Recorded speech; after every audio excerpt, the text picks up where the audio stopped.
Welcome! Today, we're diving into a story that, while unsettling, reminds us of the quiet strength found in unexpected places. It's a tale that might send a shiver down your spine, but ultimately, it's about resilience. There was a time, not so long ago, when Sarah felt like she was living in a perpetual twilight.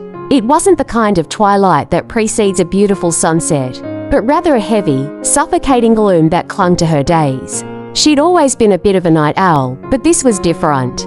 This was a deep, pervasive unease that settled in her bones, whispering doubts and anxieties into every quiet moment. It started subtly, a feeling of being watched, even when she was alone in her apartment. Shadows in her peripheral vision that seemed to dart away when she turned to look. She'd dismiss it as her imagination, a byproduct of too many late nights and a demanding job. But the feeling persisted, growing more insistent, more tangible. One evening, while reading in her living room, the air grew unnaturally cold. The hairs on her arms stood on end. She heard a faint scratching sound, coming from inside the wall.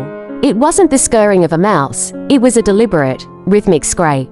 Her heart hammered against her ribs. She tried to rationalize it, old pipes, settling foundations, but the sound was too distinct, too present.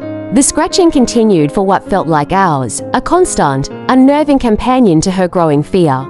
Sleep became a luxury she could no longer afford. Every creak of the floorboards, every gust of wind outside, sent jolts of adrenaline through her. She started leaving lights on all night, a futile attempt to push back the encroaching darkness that seemed to emanate from within her own home. She confided in a friend, who, while sympathetic, suggested she might be overly stressed. Sarah knew it was more than stress. It was a primal fear, a sense of something unseen and unwelcome sharing her space.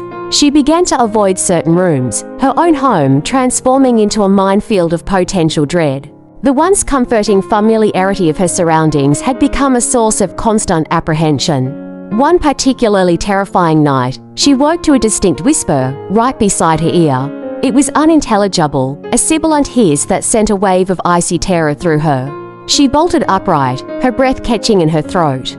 The room was empty, bathed in the dim glow of the streetlights outside.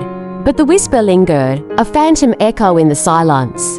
This period tested Sarah in ways she never imagined. It chipped away at her sense of security, her peace of mind. Yet, amidst the fear, a flicker of defiance began to ignite. She realized that succumbing to the terror would mean letting it win. She started researching, not horror stories, but ways to reclaim her space, her peace. She learned about grounding techniques, about mindfulness, about the power of reclaiming her own narrative. It wasn't an overnight transformation. The unsettling feelings didn't vanish instantly, but Sarah began to actively push back.